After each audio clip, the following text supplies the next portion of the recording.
zakat. Jadi zakat harus dibelanjakan ke manusia. Bedanya dengan wakaf, wakaf ini asal katanya berhenti. Ya, tanda wakaf dalam Al-Quran, wukuf di Arafah, itu artinya berhenti. Apa yang diberhentikan? Hak kepemilikan. Saya ulangi sekali. Apa yang diberhentikan? Hak kepemilikan. Bagaimana sebuah hak kepemilikan itu berpindah? Ya, misalnya saya punya HP, saya punya handphone. Bagaimana hak kepemilikan ini berpindah? Ada 3 di dalam Islam. Yang pertama dihadiahkan. Saya hadiahkan ke Bapak Andi, maka Pak Andi yang sekarang punya HP-nya berpindah ke kepemilikan saya. Yang kedua, saya jual ke Bapak Andi. Pak Andi mau nggak beli HP saya 1 juta rupiah? Pak Andi bayar 1 juta, ijab kabul, maka kemudian ini berarti sudah pindah kepemilikan ke Pak Andi. Yang ketiga, diwariskan. Artinya ini diwariskan, saya ke ahli waris saya, ini kemudian berpindah kepemilikan. Maka Bapak Ibu sekalian, wakaf adalah menyerahkan kepemilikan kepada Allah, di mana apa yang sudah kita wakafkan tidak boleh dihibahkan, dihadiahkan, tidak boleh diperjualbelikan, tidak boleh lagi diwariskan. Itu wakaf. Maka wakaf itu sebetulnya kalau akar hukumnya adalah harus barang ya, full, tanah, bangunan, ya, atau misalnya sifatnya produktif. Misalnya dalam kisah di Babul Wakaf, ya, Kitabul Wakaf itu kisah tentang Umar bin Khattab mewakafkan kebun kurmanya di Khaybar. Ya Rasulullah, saya wakafkan kebun kurma saya di Khaybar. Maka kata Rasulullah, tahan pokoknya, sedekahkan hasilnya. Ya, tahan pokoknya, sedekahkan hasilnya. Yang nanti akan menjadi syariat dari wakaf produktif. Jadi kenapa Al-Azhar Mesir, Universitas Al-Azhar Mesir itu kenapa gratis? Karena bangunannya wakaf dan operasional, gaji para guru-gurunya, para asatidnya didanai dari tanah-tanah wakaf, kebun-kebun wakaf yang dimiliki oleh Al-Azhar sepanjang Sungai Nil. Nah, itu makanya menghasilkan kurma, hasil jualan kurmanya untuk pendidikan, maka mereka bisa gratis. Itu wakaf. Nah, hari ini kita belajar tentang zakat. Ya, hari ini kita belajar tentang zakat yang biasanya masjid-masjid mengumpulkan zakat fitrah, baik dalam bentuk makanan pokok ataupun dalam bentuk uang tunai, beserta juga zakat malnya. Nah, maka izinkan pada kesempatan kali ini saya menjelaskan tentang bagaimana kemudian perspektif dalil pada asnaf, ya. Surah At-Taubah ayat 60. Saya mulai. A'udzu billahi minasyaitonir rajim. Innamas shadaqatu. Jadi lihat kalimatnya. Innamas shadaqatu, dan sesungguhnya sedekah itu, sedekah yang kemudian kamu sampaikan. Nah, kenapa kalimatnya bukan zakat? Karena memang zakat bagian dari sedekah wajib. Ini biar nggak salah ucap. Jadi hati-hati Pak, nanti kalau jadi amil jangan begini. Pak, ini zakatnya, sedekahnya mau berapa? Ya zakat itu sedekah juga. Zakat itu sedekah wajib, wakaf itu sedekah jariyah. Nah, sedekah sunnah itu biasanya orang Indonesia menyebutnya infak. Ya. Maka innamas shadaqatu lil fuqara. Jadi pertama langsung lil fuqara. Saya bacakan dulu semua ayatnya. Wal masakin, dan orang miskin. Wal amilin, ya, dan amil yang mengurusi zakat itu. Wal amilina 'alaiha, ya, itu sebetulnya artinya adalah yang mengamalkan atasnya, ya. Hak ini roji'ila kalau dalam bahasa Arab 'alaiha. 'Alaiha apa? Atasnya apa? Zakat. Jadi amilina 'alaiha, mengurusi zakat ini. Lalu kemudian wal mu'allafati qulubuhum, ya, wal mu'allafati qulubuhum. Itu arti dasarnya adalah melunak-lunakkan hati, menjinak-jinakkan hati. Berulang di surah Al-Anfal, ya. Allafa bainahum. Engkau tidak akan bisa menyatukan hati dan melunakkan hati mereka, menundukkan hati mereka kecuali atas izin Allah dan seterusnya. Maka di sini mu'allafati qulubuhum didefinisikan orang yang baru masuk Islam. Kenapa? Orang yang baru masuk Islam itu awalnya asing, masuk dalam ekosistem kaum muslimin, hatinya perlu dijinak-jinakkan, hatinya perlu dilembut-lembutkan. Nanti saya jelaskan setelah saya selesai baca ayat. Wafirito yaitu budak. Ya. Nanti saya jelasin budak ini apa. Wal gharimin, orang-orang yang berhutang. Ini hari ini jadi luas ya, berhutang. Hampir semuanya berhutang. Apakah semuanya gharimin? Nanti saya akan jelaskan. Wa fi sabilillah, dan juga kemudian yang berjuang di jalan Allah. Wa bani sabil, ibnu sabil, faridatan min Allah. Di sini diterjemahkan sebagai sebuah ketetapan yang diwajibkan oleh Allah. Apa maksudnya? Zakat. Faridatan min Allah. Fardu, ya, dia jatuhnya fardu ain, ya. Faridatan min Allah. Wallahu alimun hakim. Dan Allah Maha mengetahui lagi Maha bijaksana. Maksudnya kenapa ditutup Allahu alimun hakim? Karena Allah yang mengetahui ini yang perlu dibantu. Dan kenapa Allah tutup dengan hakimun? Jadi Asmaul Husna, setiap ujung ayat itu nggak iseng Pak. Ini ilmu Quran. Sekali lagi saya ulangi. Asmaul Husna, setiap ujung ayat itu bukan tanpa maksud. Maka kalau Allah sudah mengatakan Wallahu alimun hakim atas 8 asnaf ini, karena Allah Maha mengetahui dan itu kebijaksanaan Allah. Jangan digugat. Sekali lagi ya Pak. Jangan digugat-gugat. Ini perintah langit langsung dari Allah Azza wa Jalla, firm, jelas. Perintah salat itu di Quran, waqimus shalah, dudukil lail, yang tergelincirnya matahari lalu kemudian petang dan fajar. Ya. Angka-angka salatnya di hadis. 4 rakaat, 2 rakaat, takbiratul ihram kayak apa? Takbiratul ihram kayak apa? Lalu kemudian sujud kayak apa? Itu di hadis. Tapi kalau zakat langsung dikunci sama Allah Azza wa Jalla atau ada dulu. Maka saya akan bahas. Yang pertama, sebelum saya bahas, ini juga selain ujung Asmaul Husna itu bermaksud, termasuk tartib fil Quran. Apa tartib? Urutan-urutan dalam Al-Quran itu punya maksud. Saya ulangi. Urutan-urutan dalam Al-Quran punya maksud. Kenapa urutannya lil fuqara wal masakin wal 'amilina 'alaiha dan seterusnya itu punya maksud. Ada prioritas nanti di sana. Saya ingin masukkan ya. Yang pertama lil fuqara. Ini supaya enggak salah. Fakir dan miskin dua asnaf yang berbeda. Ya, sekali lagi ya. Ini suka jadi satu nih dalam penyebutan. Fakir dan miskin dua asnaf yang berbeda. Saya bahas. Apa itu lil fuqara? Ulama menyebut lil fuqara adalah orang yang besok makan apa dia nggak tahu, itu fuqara. Jadi fakir itu besok makan apanya dia nggak tahu. Ada yang mendefinisikan nggak punya penghasilan sama sekali, itu fakir. Ada yang mendefinisikan hanya punya baju 2, baju yang dipakai sama baju yang basah. Ada yang mendefinisikan nggak punya tempat tinggal sama sekali. Artinya fakir ini dalam istilah kita itu miskin, tapi akut gitu Pak. Itu fakir. Kalimat fakir di dalam Quran ini dipakai Allah Azza wa Jalla untuk menyebut hambanya, antumul fuqara ilallah, kamu itu yang butuh kepada Allah. Ada berulang di doa Nabi Musa, Rabbi inni lima anzalta ilayya min khairin faqir. Ya Rabb, aku minta kebaikan turun dari sisimu, sungguh aku adalah benar-benar fakir. Jadi fakir itu orang yang berkebutuhan.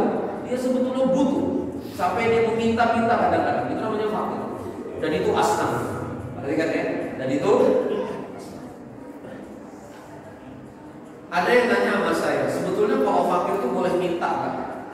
Kalau saya melihat, saya pribadi belajar literaturnya tentang baitul mal, memang orang miskin itu boleh untuk baitul mal. Ini pelajaran kita juga. Jadi orang miskin atau orang, orang fakir berkebutuhan itu boleh melapor ke baitul mal masjid. Saya nggak bisa makan Pak. Itu sudah tanggung jawab masjid. Di mana ayatnya? At-Taubah ayat 18. Innama ya'muru masajidallah man amana billahi wal yawmil akhir wa aqama shalah wa ata zakat. Ya, itu di At-Taubah 19 ayat tentang takmir masjid. Sesungguhnya yang memakmurkan masjid Allah adalah yang kemudian beriman kepada Allah, hari akhir, menegakkan sholat, menunaikan zakat. Jadi operasional zakat itu sebetulnya haknya masjid sebetulnya. Saya lanjut lagi, ini lil fuqara. Setelah lil fuqara, wal masakin. Boleh diulangi? Wal masakin, yaitu orang miskin. Nah, orang miskin ini apa? Orang miskin ini dia berpenghasilan. Saya ulangi sekali lagi. Orang miskin ini bisa saja berpenghasilan, cuma penghasilannya tidak cukup untuk menopang kehidupannya. Contoh, misalnya ada security kerja di pabrik, gaji 3,5 juta sebulan, anak 7 Pak. Istri 1, ya, anak 7. Operasionalnya kalau kontrakan bayar dan segala macam harusnya 8 juta, 9 juta. Tapi dia 3,5 aja dia punya rezeki. Pokoknya sekolah susah, bayar susah, menyekolahkan anak berat, dan beban-beban dia juga berat. Itu miskin. Di mana kita bisa lihat dalil ini? Kalau Bapak Ibu sadar di kisah Al-Kahfi, antara dialog Nabi Musa sama Nabi Khidir. Ini panjang kisahnya. Tapi waktu Nabi Musa dan Nabi Khidir naik kapal, tiba-tiba Nabi Khidir ngebolongin kapal. Nabi Musa ngambek.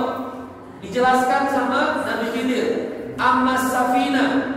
Diawali ayatnya Ammas Safina. Tentang kapal itu milik orang miskin, yang nanti kalau berlayar akan ketemu raja yang punya ketetapan mengambil semua kapal orang miskin. Supaya kapalnya tidak diambil, saya bolongin. Itu kata Khidir. Karena Khidir dia ilmunya hikmah. Yang tadi ayat Anda bacakan, yu'tal hikmata. Orang tuh kalau punya hikmah laduni, Pak. Orang tuh kalau punya hikmah dia kasyaf, dia bisa melihat sampai masa depan. Jadi salah satunya Khidir yang dikaruniai hikmah. Jadi Khidir ini Bapak Ibu sekalian ngebolongin itu, dan dia menyebutkan ini milik orang miskin. Nah, ini jadi perspektif orang miskin juga bisa punya kapal. Ya. Oh, dia punya kapal, orang kaya. Bentar dulu, kapal yang gimana? Nah, lihat tuh pantai utara Jawa. Misalnya kita lihat atau pantai selatan di Cilacap, ya, lalu kemudian pantai utara yang nelayannya banyak itu. Garis kemiskinan luar biasa. Indramayu coba cek. Itu tingkat kemiskinan tertinggi di Jawa Barat, nelayan. Nah, ini Quran. Jadi orang miskin itu bukan berarti nggak boleh punya HP, Pak. Hati-hati. HP sekarang itu 1,1 juta, ada yang HP sekarang itu 750.000 gitu kan. Smartphone. Itu orang miskin juga bisa punya. Makanya hati-hati ini takdir punya HP nih. Punya HP nih orang kaya, bentar dulu. Kalau mau kita ngomong ukuran orang kaya, kita lihat nisab zakat. Ayo saya bahas. Siapa orang yang dibebani zakat mal yang punya 20 dinar? Berapa itu 20 dinar? 1 dinar 4,25 gram emas. Berarti 20 dinar 85 gram emas. Hari ini emas berapa? 1,2 juta. 102 juta baru nisab. Perhatikan ini. 102 juta Anda punya harta lancar, uang deposito emas, valuasinya 102 juta, baru wajib zakat mal. Jadi Bapak Ibu sekalian, kalau belum punya tabungan 102 juta itu bukan orang kaya. Saya ini miskin juga Ustaz, tapi tabungan 102 juta nggak punya. Itu sebetulnya ya, miskin informal. Karena dalam syariat ini, siapa yang kemudian dianggap kaya itu 20 dinar. Jadi Ustaz, di bawah 20 dinar ini miskin semua, jangan gitu juga. Mentang-mentang nggak punya 102 juta terus miskin, bentar dulu, harus dilihat perspektifnya. Jadi kalau miskin itu gak cukup hidup normal. Oke, lil fuqara wal masakin. Nah, yang ketiga ini perdebatan yang saya rada ingin bahas rada panjang. Wal amilina 'alaiha. Dan pengurus-pengurus zakat yang mengurusi ini. Ini supaya info ke bapak-bapak sekalian. Saya bukan amil zakat. Saya nggak bergabung sama lembaga zakat apa-apa. Saya dirotsokan sidak karena saya sehari-hari trainer, saya pengajar, saya konsultan bisnis yang ngerti zakat. Jadi saya zakat konselor iya, tapi amil bukan. Jadi bapak nggak bisa dalamin saya, Pak Amil nggak bisa.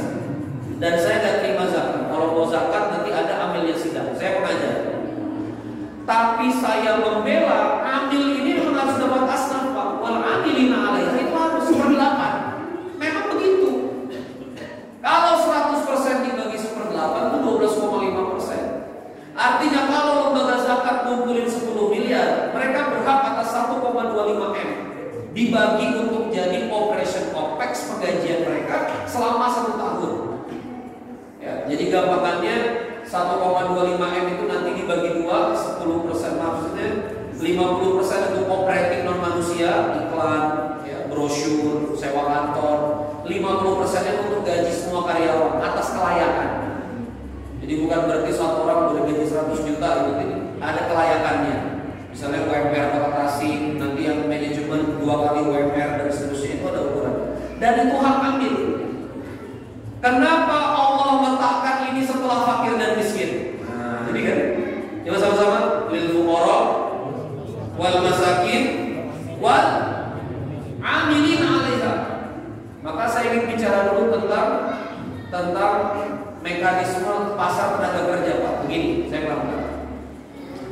Kalau ada orang ahli komputer, ahli IT, ditawarin kerja sama Shopee, kamu kerja di saya 30 juta. Gojek nawarin lagi, kamu kerja di saya 60 juta. Dia pilih Shopee atau Gojek? Gojek, karena Gojek 60 juta.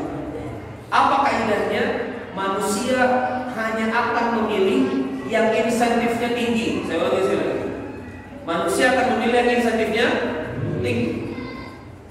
Kenapa sekarang banyak entitas dakwah nggak jalan? Saya boleh cerita, Masjid Ismu Yahya ini miliaran Pak siswanya per bulan. Ya. Tapi Bapak tahu berapa karyawan masjidnya? 200 orang. Santri IP-nya harus lulus kuliah harus 3,5, dijadikan santri penerima amanah, digaji oleh masjid. Begitu 200 orang bekerja, ada yang ngurusin iklan FB-nya, ada yang ngurusin realisasinya, ada yang ngurusin amal pendidikannya, ada yang ngurusin amal wakafnya, ada yang ngurusin unit bisnisnya. Maka terbebaskan 1,7 hektar di Pontianak, terbangun banyak gedung di Masjid Ismu Yahya. Karena apa? Ada yang ngurusin, dedicated person. Nah, kenapa zakat ini harus ada yang ngurusin? Wal 'amilina 'alaiha, dikasih insentif sama Allah. Jadi siapa yang kasih benefit? Siapa yang kasih benefit? Siapa yang kasih kemudian porsi? Allah Azza wa Jalla. Jangan digugat. Kenapa? Agar kemudian dakwah ini, agar kemudian zakat ini bisa diurus secara profesional. Saya bilang, kenapa kemaksiatan itu jalan? Kenapa kemaksiatan itu hebat? Diduitin semua, Pak. Coba deh. Yang disjokinya, mohon maaf, ya, penari striptisnya, naudzubillah, mohon maaf, pelacurnya, satpamnya, manajer marketingnya, manajer event productionnya, ada nggak? Diskotik dibuka relawan satpam, dibuka relawan disjoki, pokoknya menghibur seikhlasnya, nggak ada, Pak. Nggak ada. Kalau dakwah memang nggak boleh al-jurur, itu ada di surah Yasin. Aku dakwah tidak minta upah dari bulan seterusnya. Tapi kalau ini kepengurusannya dedicated, apa itu dedicated? Dia ngurusinnya jam kerja, dia urusin setiap hari, itu ada bagiannya. Makanya ambil yang benar, Pak, bukan kepanitiaan. Dia ad hoc. Ya, maksudnya gini, kebanyakan tuh ambil diangkat di Ramadan, dibubarkan di Syawal. Ya kan? Itu karena ambilnya relawan itu. Kalau ambil begitu gak usah digaji lah. Ya, gak usah ambil-ambil hak gitu mungkin. Kalau menurut saya, apa ambil yang kemudian digaji? Yang dipikirin Masjid Rahmatullah membangun Baitul Mal. Dipilihlah 7 anak muda, 5 anak muda. Bisa ambil dari bank-bank konvensional yang dia hijrah keluar dari riba, itu dipekerjakan. Berapa kamu di bank gaji? 7 juta, Ustaz. Oke, 5 juta oke ya. Kita baru pulang. Gaji dia 5 juta sebulan. Dia ngurusin data, dia ngurusin faktur, dia ngurusin bukti zakat, dia ngurusin realisasi, dia ngurusin perhimpunan, dia ngurusin database. Setiap hari baru dapat wal 'amilina. Ini kalau nongkrong malam aja di, ya sebenarnya kebijakan boleh-boleh aja sebenarnya. Di mana nongkrong malam Idul Fitri bagi-bagi ambil. Ini namanya ambil semalam. Ya. Ambil itu amilina 'alaiha, dia ngurusin zakatnya itu sedikit. Dia diangkat oleh Baitul Mal. Ada aturannya. Sebetulnya yang formal begitu. Tapi kalau di sini budayanya ambil kepanitiaan Ustaz dibagi untuk ini karena ada uang lola segala macam, itu silakan. Karena itu urf yang Anda sepakati. Tapi amilina 'alaiha yang benar itu begitu. Maka saran saya, Masjid Rahmatullah, kalau di sini ada beberapa DKM, bangun Baitul belajar bangun baitul mal. Jadi gini Pak, apakah orang berinfak dan berwakaf cuma waktu Ramadan? Kebaikan orang itu jalan terus. Saya nanya sekarang, kenapa masjid banyak makanan di Ramadan? Kenapa? Ada buka puasa Ustaz? Bukan, karena ada yang ngurusin terima makan, benar nggak? Ya kan? Ada yang ngurusin Excelnya, ada yang bagi ke warga tuh makan, menyediakan makan ya maghrib ini, sudah ibu-ibu dapat 3 hari, dapat 2 hari, terus semangat. Jadi masjid banyak makanan di Ramadan karena ada yang ngurus. Perhatikan, karena ada yang ngurus, karena yang kalau ini dilanjutkan sampai Syawal, insya Allah tetap ada makanan. Tapi panitia bubar di 1 Syawal. Makanya masjid mendadak kering lagi. Ya, banyak sekarang masjid-masjid yang makan 3 kali sehari di Indonesia ini, banyak banget, mulai banyak. Al-Falah Sragen, Masjid Perkabus Balikpapan, Masjid Nuzalan Mubarakan Pontianak, itu makan terus. Masjid Ismu Yahya, makan, punya dapur umum, ya. Masjid Hijrah, komunitas Hijrah Peduli di Pontianak itu juga setiap subuh buka makan, dan itu terus. Kenapa bisa ada makanan terus? Karena ada yang ngurus. Nah, jadi coba sama-sama lil fuqara wal masakin wal 'amilina 'alaiha. Saya cuma dikasih waktu 5:45 ya, tinggal 3 menit lagi izin ya, 7 menitan. Lalu kemudian wal mu'allafati qulubuhum. Coba lagi. Wal mu'allafati qulubuhum, dan ini diterjemahkan orang yang baru masuk Islam. Mu'allaf itu adalah orang yang hatinya harus di'allafah. Apa itu allafah? Dijinak-jinakkan, disatu-satukan. Artinya apa Bapak Ibu sekalian? Menjinakkan hati orang itu memang pakai duit. Menjinakkan hati orang itu memang pakai. Memang dakwah itu Pak, kalau kita lihat dakwah Wali Songo nih, Sunan Giri, Sunan Kalijaga, itu banyak ngopeni orang Pak. Ya Syekh Puro di Tasik ini, banyak ulama-ulama kita itu memang ngopeninya pakai materi, dan itu dipersilakan sebetulnya dalam Islam.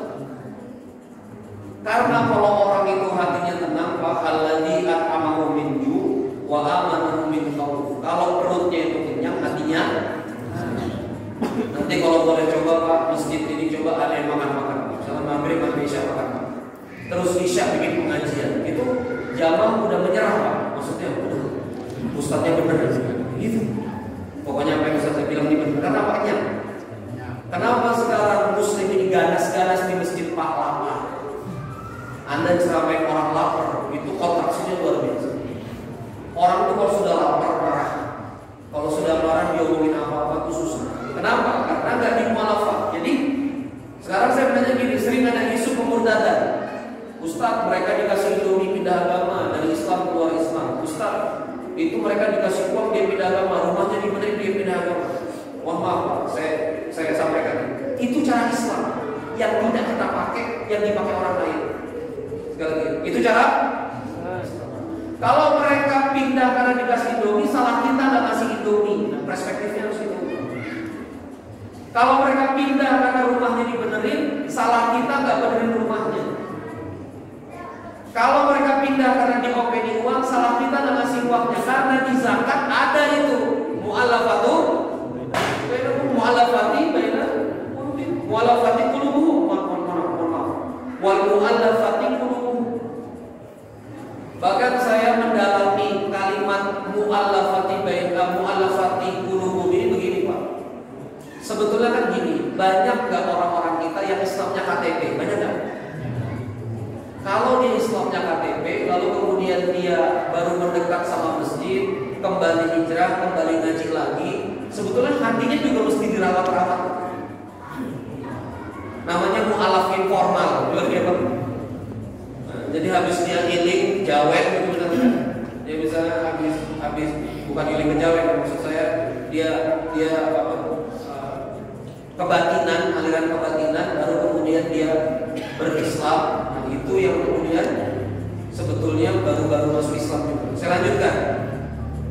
Wafiriqah budak. Hari ini gak ada budak Pak. Budak itu manusia yang dimiliki oleh manusia. Jadi manusia yang dimiliki oleh manusia itu budak. Jadi dulu Manusia itu kayak HP Pak, diperjualbelikan, dijual di pasar. Yang ini 5 dinar, yang ini 6 dinar. Manusia dulu begitu. Nah, apa itu membebaskan budak dalam syariat Islam? Budaknya dibeli, lalu kemudian saya bebaskan kamu. Itu namanya dibebaskan. Nah, maka perbudakan ini sudah tidak ada lagi di muka bumi. Tapi Bapak Ibu sekalian, rikop ini terjadi kasuistik. Contoh, saya pernah dapat kasusnya. Ada rekan kami punya saudara perempuan lah, gimana katanya kerja segala macam. Begitu di Singapura kerja, ditaruh di Singapura, ternyata dipekerjakan di tempat pelacuran. Shock. Mau ditarik ke Indonesia, ada tanda tangan. Jadi kalau mau ditebus harus 15 juta, harus 25 juta. Perbudakan bukan? Perbudakan bukan? Maka dana zakat boleh membebaskan mereka. Dana zakat boleh membebaskan mereka. Karena mereka jatuhnya apa? Repot. Ada anak-anak kita di Tasikmalaya ditawarin kerja TKI di Jepang, katanya kerja di pabrik ini, ternyata kerja di kapal, gaji cuma 3 juta, makan susah, kulit hancur, nggak ke daratan. Waktu mau pulang kata bosnya 40 juta dulu, karena saya sudah bayar ke agensi kamu 40 juta. Perbudakan bukan? Maka dana zakat boleh beroperasi pada itu. Itu maksud saya kontemporernya.